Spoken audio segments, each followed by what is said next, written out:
അമേരിക്കയിലെ ഒരു സാധാരണ ഫാം ഹൗസിൽ നടക്കുന്ന വിചിത്ര സംഭവങ്ങൾ പഠിക്കാൻ വേണ്ടി US ഗവൺമെന്റിന്റെ പെന്റഗൺ രഹസ്യമായി കോടിക്കണക്കിന് രൂപ ഫണ്ട് ചെയ്തു എന്ന് പറഞ്ഞാൽ നിങ്ങൾ വിശ്വസിക്കുമോ? ശാസ്ത്രത്തിന് ഇന്നും വിശദീകരിക്കാൻ കഴിയാത്ത ഒരു നിഗൂഢ ഭൂമിയാണ് Skinwalker Ranch. Welcome to സീക്കോ ഒഫീഷ്യൽ ഷോ ഡെയിലി പഞ്ച്. അമേരിക്കയിലെ തദ്ദേശീയരായ നവാഹോ ഗോത്രവർഗ്ഗക്കാരുടെ പുരാതനമായ ഒരു നാടോടി കഥയിൽ നിന്നാണ് ഈ സ്ഥലത്തിന് സ്കിൻ വാക്കർ റാഞ്ച് എന്ന് പേര് വരുന്നത്. തങ്ങൾക്ക് ഇഷ്ടമുള്ള ഏത് മൃഗത്തിന്റെ രൂപത്തിലേക്ക് മാറാൻ കഴിയുന്ന അതീവ ക്രൂരന്മാരായ ചില മന്ത്രവാദികളെയാണ് അവർ സ്കിൻ വാക്കർ എന്ന് വിളിച്ചിരുന്നത്. ഈ റാഞ്ച് ഇരിക്കുന്ന സ്ഥലം ഒരു ശാപഭൂമിയാണെന്നും അങ്ങോട്ടേക്ക് ആരും പോകരുതെന്നും നൂറ്റാണ്ടുകളായി ഇവർ വിശ്വസിച്ചിരുന്നു. എന്നാൽ ഇതൊരു വെറും കഥയല്ലെന്ന് ലോകം തിരിച്ചറിയുന്നത് 1994 ടെറി ഷെർമൻ എന്ന കർഷകൻ തന്റെ കുടുംബത്തോടൊപ്പം ഈ 500 ഏക്കറോളം വരുന്ന ഫാം വിലയ്ക്ക് വാങ്ങിയപ്പോഴാണ്. അവർ അവിടെ താമസിക്കാൻ തുടങ്ങിയതോടെ അതിഭീകരമായ കാര്യങ്ങൾ നടന്നു. അവയവങ്ങൾ നഷ്ടപ്പെടുന്ന മൃഗങ്ങൾ, ഇവരുടെ വലിയ കന്നുകാലികൾ പെട്ടെന്ന് ദുരൂഹ സാഹചര്യത്തിൽ ചത്തു വീഴാൻ തുടങ്ങി. അതിവിചിത്രമായ കാര്യം, ആ മൃഗങ്ങളുടെ കണ്ണുകളോ അവയവങ്ങളോ സർജറി ചെയ്തതുപോലെ വൃത്തിയായി മുറിച്ചെടുത്തിട്ടുണ്ടാകും.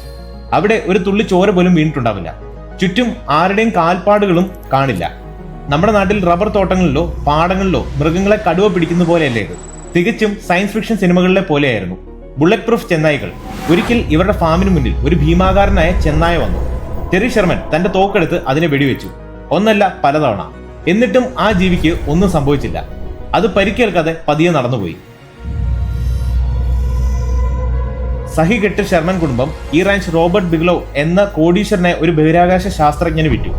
അദ്ദേഹം അവിടെ ആധുനിക ക്യാമറകളും സെൻസറുകളും സ്ഥാപിച്ചു. ഒരു വലിയ ലാബ് തന്നെ തുടങ്ങി. ഇവിടുത്തെ സംഭവങ്ങൾ അറിഞ്ഞതോടെ അമേരിക്കൻ ഡിഫൻസ് ഇന്റലിജൻസ് ഏജൻസി ഞെട്ടി. അവർ AATIP advance aerospace threat identification program എന്ന അതീവ രഹസ്യ പ്രോഗ്രാമിന്റെ ഭാഗമായി പെന്റഗൺ വഴി $22 മില്യൺ, ഏകദേശം 180 കോടിയിലധികം രൂപ ഈ റാഞ്ചിലെ പ്രതിഭാസങ്ങൾ പഠിക്കാൻ വേണ്ടി മാത്രം അനുവദിച്ചു. ശാസ്ത്രജ്ഞരും മുൻ മിലിറ്ററി ഓഫീസർമാരും അവിടെ ക്യാമ്പ് ചെയ്ത് റിസർച്ച് നടത്തി. ആകാശത്ത് പെട്ടെന്ന് പ്രത്യക്ഷമാകുന്ന വലിയ വെളിച്ചങ്ങളും അവിടെയുള്ള ക്യാമറകളും ഉപകരണങ്ങളും കൃത്യമായ കാരണങ്ങളും ഇല്ലാതെ പെട്ടെന്ന് ഓഫായി പോകുന്നതും എല്ലാം അവർ നേരിട്ട് കണ്ടു. എന്തുകൊണ്ടാണ് ഇവിടെ ഇങ്ങനെ സംഭവിക്കുന്നത്? ശാസ്ത്രജ്ഞരിൽ ചിലർ വിശ്വസിക്കുന്നത് ഈ റാഞ്ചിന് മുകളിലുള്ള ആകാശത്ത് മറ്റൊരു ലോകത്തേക്കുള്ള പോർട്ടൽ അല്ലെങ്കിൽ പാരലൽ യൂണിവേഴ്സിലേക്കുള്ള ഒരു കവാടം ഉണ്ടെന്നാണ്. അതുകൊണ്ടാണ് അവിടെ വിചിത്രമായ റേഡിയേഷനുകളും അന്യഗ്രഹ ജീവികളും ഉള്ളതിന് സമാനമായ കാഴ്ചകളും കാണുന്നത്. ഇന്നും ഈ റാഞ്ച് സ്വകാര്യ വ്യക്തികളുടെ കയ്യിലാണ്. അവിടെ അതിക്രമിച്ച് കയറാൻ ആർക്കും അനുവാദമില്ല. ചരിത്രത്തിൽ ഇത്രയധികം ക്യാമറകളും നിരീക്ഷണ സംവിധാനങ്ങളും സ്ഥാപിച്ചിട്ടുള്ള മറ്റൊരു ഫാം ഹൗസ് ലോകത്തില്ല. ചുരുക്കത്തിൽ, ശാസ്ത്രം കൊണ്ട് മനുഷ്യൻ പ്രപഞ്ചത്തിന്റെ രഹസ്യങ്ങൾ മുഴുവൻ അറിഞ്ഞു എന്ന് അഹങ്കരിക്കുമ്പോൾ നമ്മുടെ ഭൂമിയിൽ തന്നെ ഉത്തരമില്ലാത്ത വലിയ ചോദ്യങ്ങളുമായി സ്കിൻ വാക്കർ റാഞ്ച് ഇന്നും നിലകൊള്ളുന്നു.